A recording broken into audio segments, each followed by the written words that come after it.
Welcome to another episode of the Leadership Detectives. We've all got bosses. Even if you've got your own business, you've probably got investors that you have to answer to, or you've got non-exec directors you have to answer to.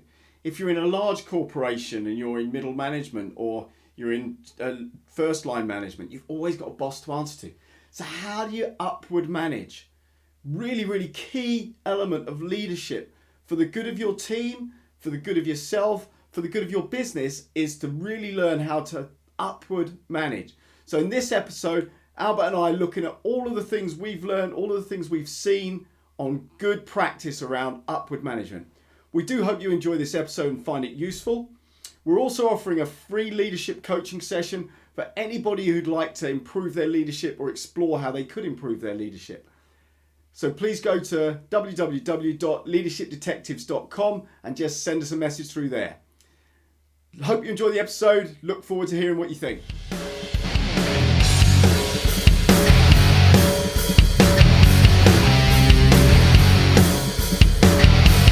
5, 4, 3, 2, 1, and we're live. Hey, welcome back to Leadership Detectives. Here we are for, oh gosh, I'm having to go through this. I think we're episode 35 right now.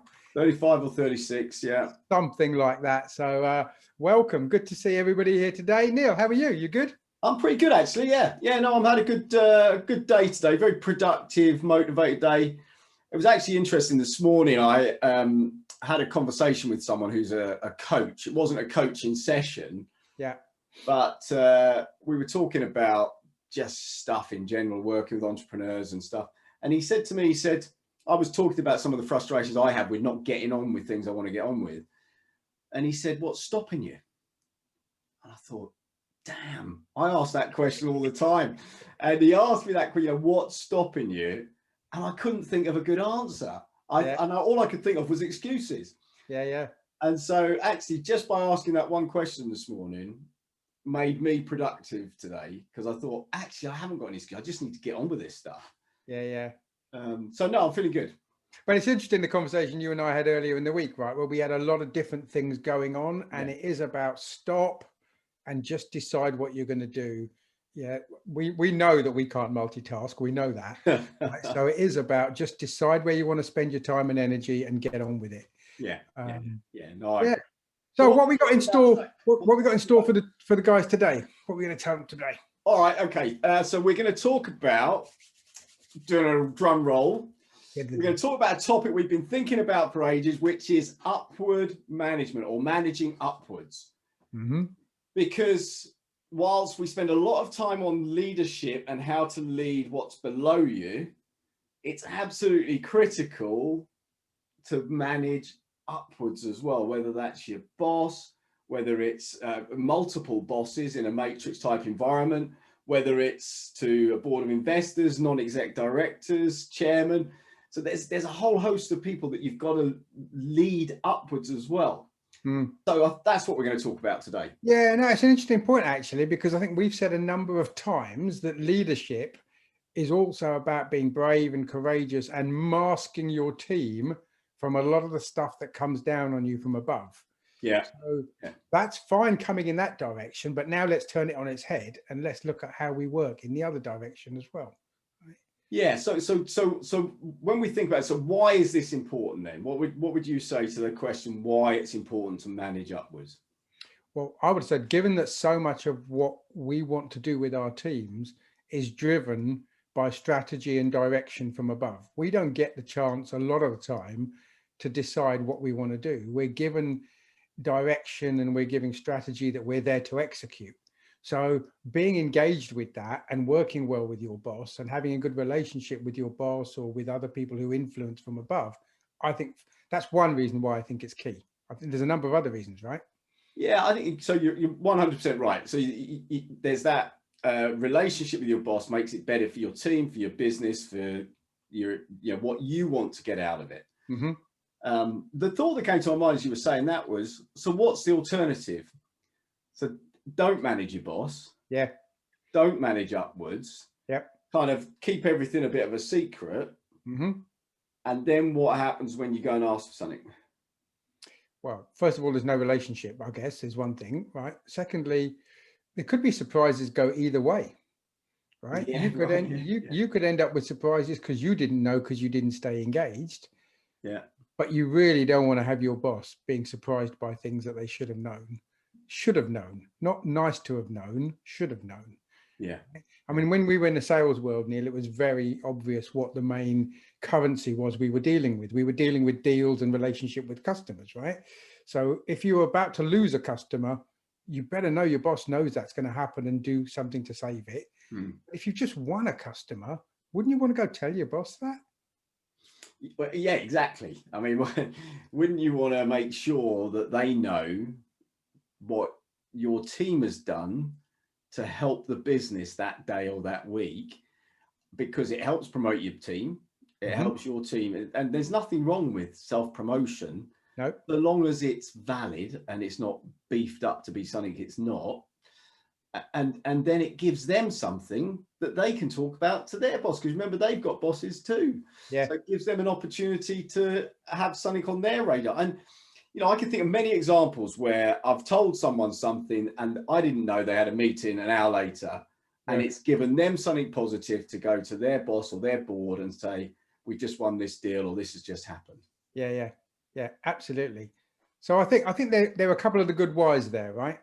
Um, Yeah. So I guess one of the things I want to start with, though, on this, and it's really interesting, I'll just tell you a little story. So I had a phone call from someone the other day talking about their boss, quite a young person, and they're new in the role.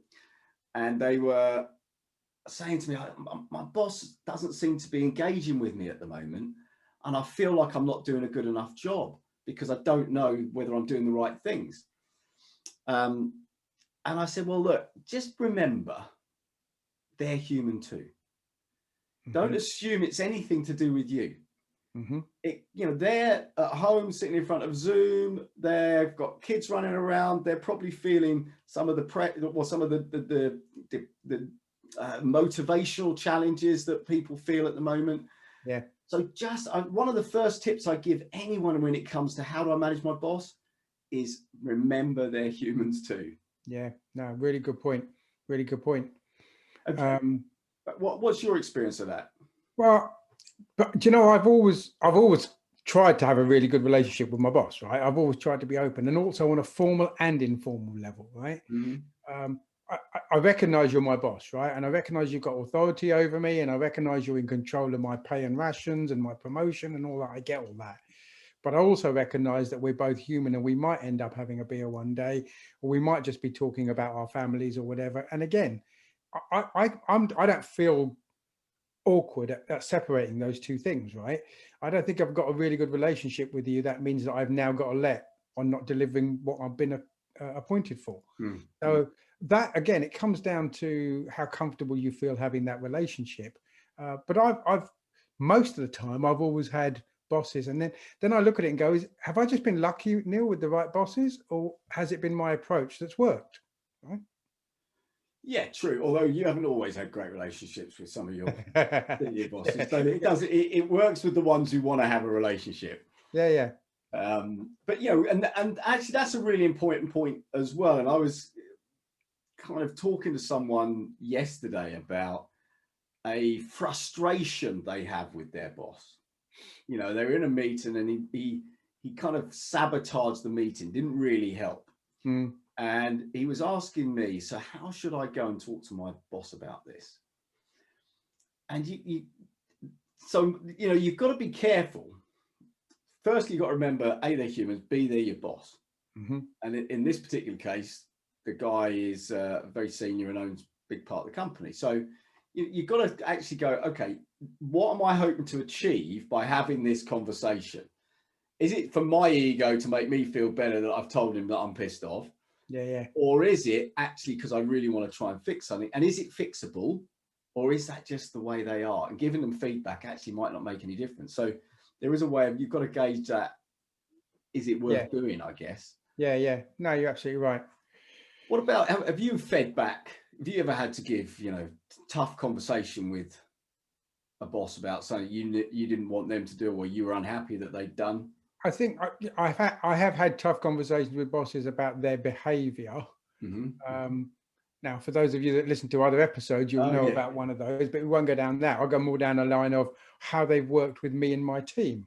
yeah. And the fact that when we're in a general team meeting, he seems to treat me differently.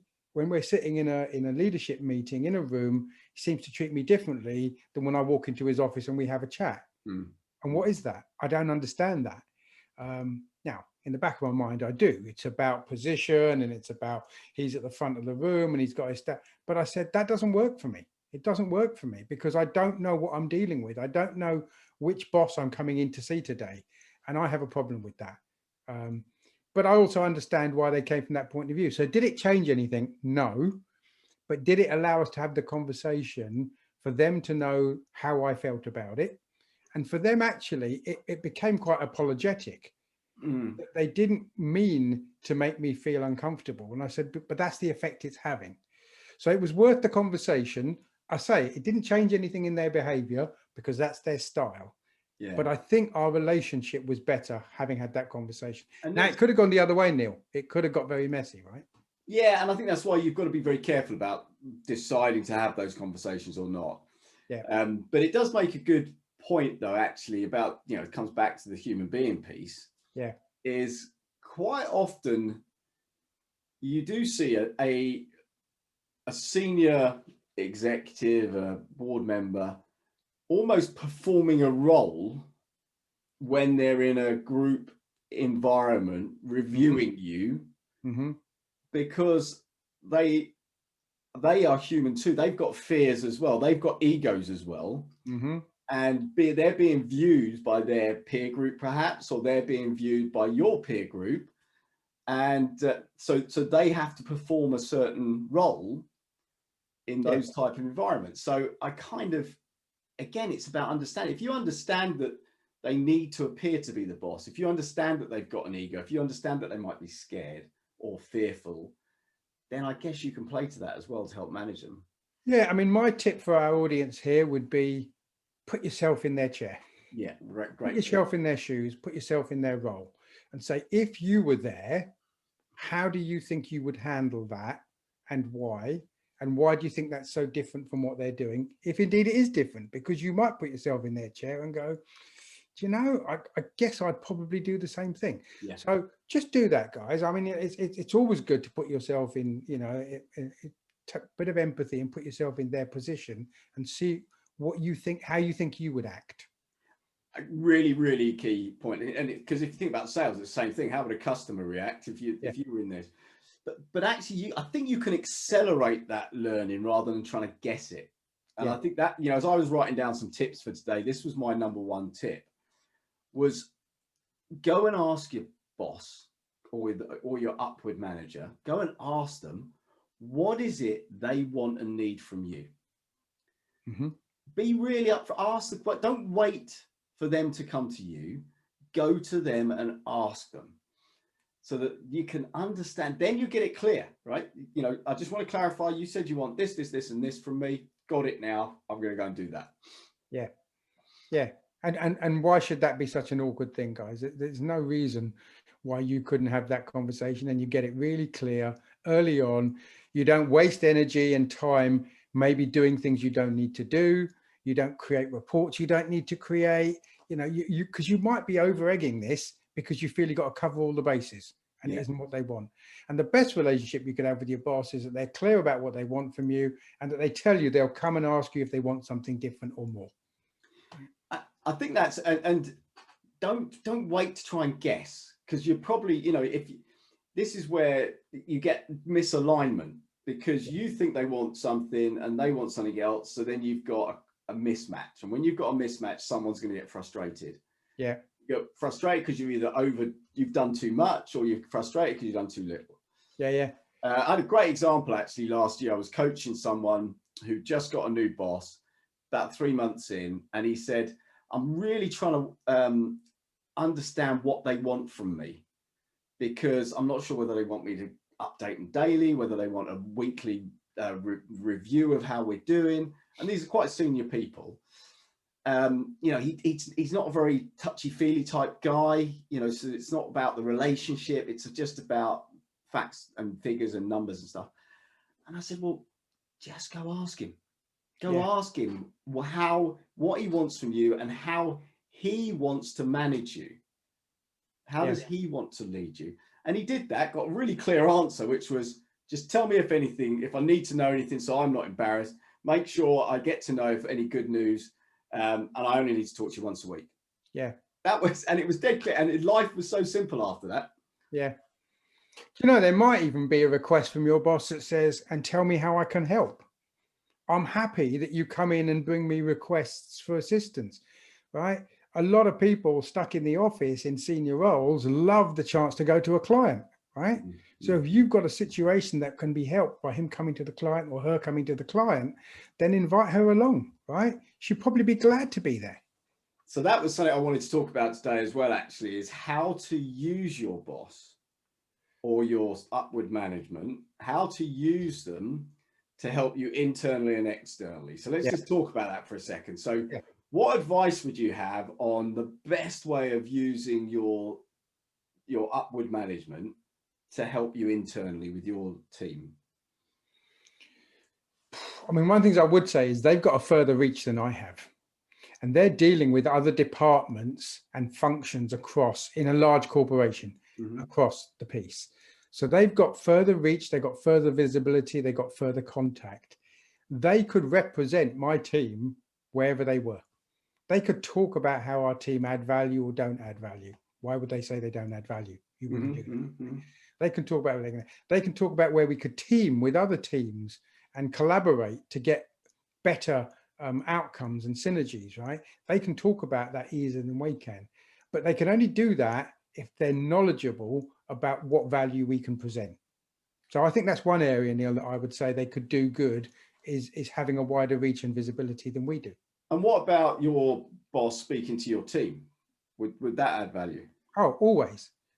And, you know, how many times have we got them down to, if we've had an event, to have them up on stage giving an opinion about the overall business is one thing, about the overall state of the nation, should I say, and then about their opinion of how well we're doing. Now, it's a risk. It's a risk if you haven't teed up with your boss about where they feel unhappy about your team, because they might fire some shots, right? So it's important to brief them well, to say, you're coming to my team and I want you to say this. I want, you know, I can't tell you what to say, but I want you to stick in these areas. But you know, it's interesting you say, yeah, of course we do that, but actually a lot of people don't. They think their boss is you know, I'm not going to bring him in to talk to the team. That would be a threat. That would be a problem. But actually brief them in the right way. Your team feel good about it. Your boss feels good about it. Yeah. By the way, it's also really good reinforcement. If you've got a specific area you've been banging on about to your team that needs to be done, for your boss to come in and position why that area is important in the overall picture, just reinforces your message to your team, right? It supports you guys. It's a tool without, you know, not representing your boss well here, right? But you can use that as a tool to actually reinforce what you're saying is important. Correct. And then if you look externally, so how can you use your upward management in an external environment with your customers? You know, again, I mean, what would your advice be on that? I think it's also, because if you look at the seniority of who you're dealing with in the client, if you suddenly realize they brought their boss in, you need to have your boss there, possibly, if it's a seniority thing, right? Because it does talk about how important this deal is to the company. The fact you have your boss there elevates the value of that deal. So think about that, right, guys? This might just be your boss who you see every day, but to somebody else, it's the general manager, right? That means something. So that brings out that also you'd like to believe that your boss has got some good knowledge and experience about the overall business, which again positions things well, and it adds value in terms of what you're taking to that customer in what you're trying to sell to them. Yeah, and I think it's there's a couple of important things, and it's internal or external. One of them is they make sure, especially with the customer, you're engaging them early. Mm-hmm. If you bring them in to build a relationship with senior people in a company, and you're doing it when there's a problem or towards the end of a deal, it looks a bit desperate, or it looks like there's a problem. So do it early, get the relationship going, even if it's just a handshake, just to say hello, so they can then make a phone call later. Key thing is briefing and controlling. Yeah. You have to, as a sales leader, salesman, you have to control where your boss is doing and what they're doing, because I've seen it go wrong many times where they haven't been briefed, they haven't been controlled, and it's undone something that was going well. Well, the point you've been fighting on negotiation with this client week after week after week, your boss comes in and goes, yeah, no problem, we can do that, right? You've been holding that as your ace card in your pocket. I think the other thing is, another health warning on this, guys, is make sure you don't get dispositioned by that. Bringing your boss in is fine, but make sure, come back to Neil's point about control.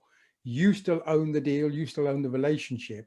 Be careful you don't suddenly put these guys, the senior guys, into the right, and now you all get shoved down, and suddenly now you become a pawn rather than the person leading the game. Yeah, that's really, really key as well. So I think that there's a piece around. So we've talked about asking your boss what they need from you and how they will want to manage you. I think there's a piece also of going to your boss and saying, this is how I like to be managed. This is what I need from you. I need you to tell me if I'm doing okay. I need you to, it might be that. Some people don't need that. I need you to tell me if I'm doing something wrong. I need to just have half an hour with you every week, just so I can go through anything that's outstanding or anything I want to talk to you about. And I need you to have my back, or whatever it is that you need to, as a person, to be managed, and how you want to be managed. Otherwise, how are they going to know? No, exactly. And look, and that might work, right? It might be, great, thanks for asking. So this is how I'd like it to be. Let's talk once a month, blah, blah, blah. They might say, look, just go away. I'll let you know if I need anything. Right? That might be their style. That's fine. If sometimes you might not be able to make that work, guys. So I don't think Neil and I have got a fix for everything here, because some people might not want that kind of relationship.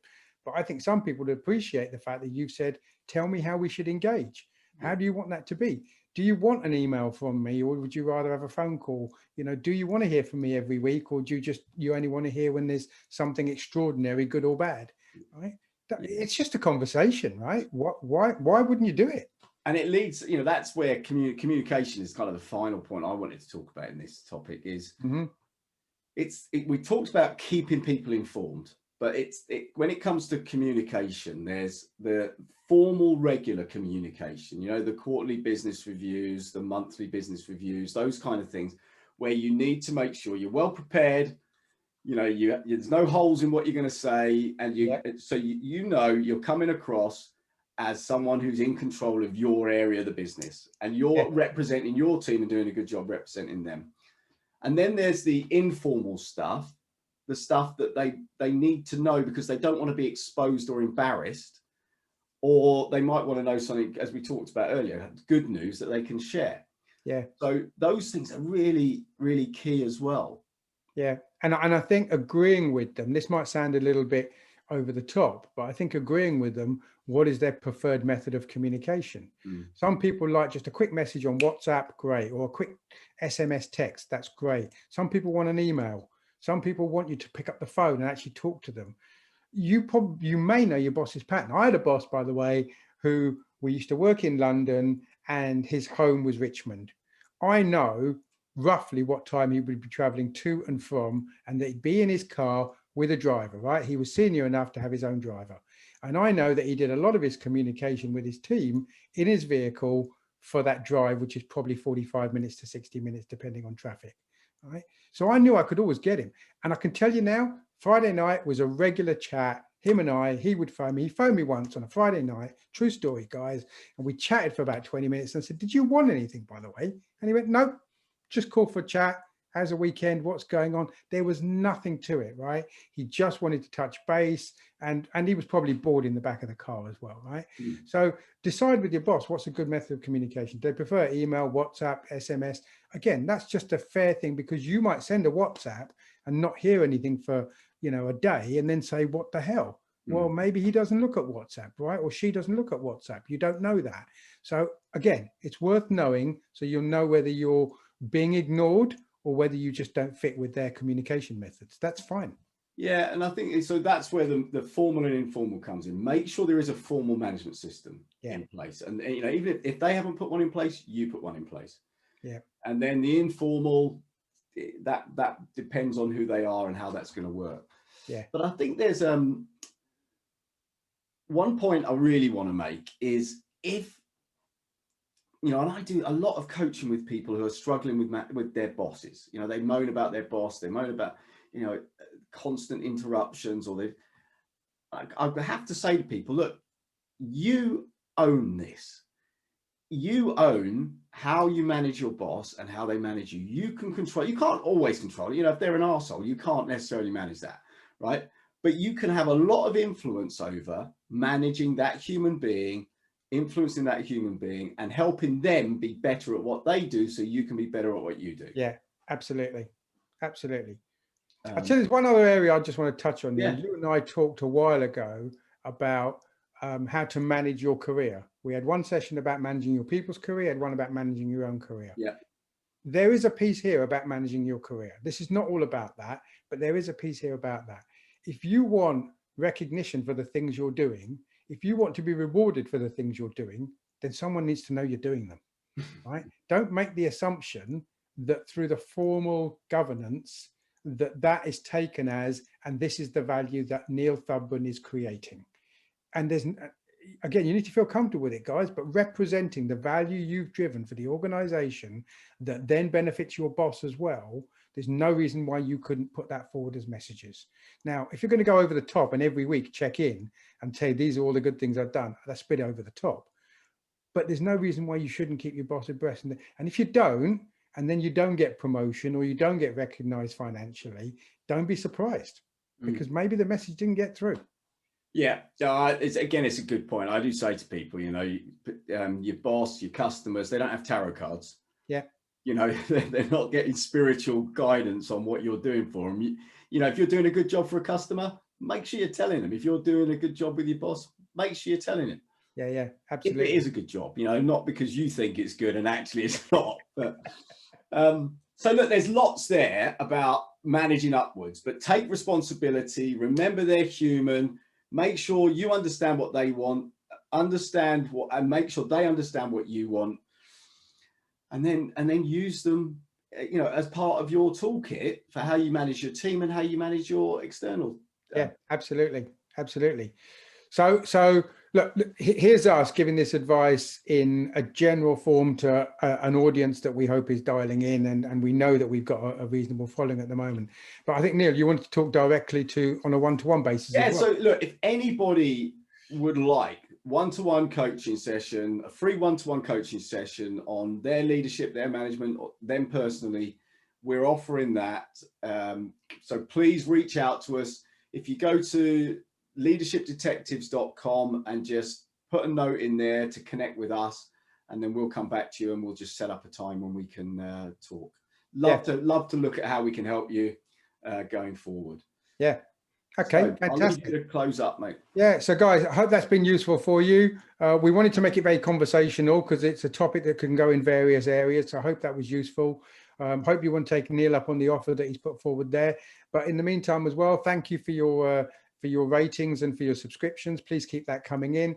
If you've got any suggestions on other topics that you want, let us know. We got some new stuff coming up for you fairly soon. So good to talk to you guys. All the best, and speak to you again soon. Cheers, mate. Great to see you. Have a good weekend. And you take care. All the best.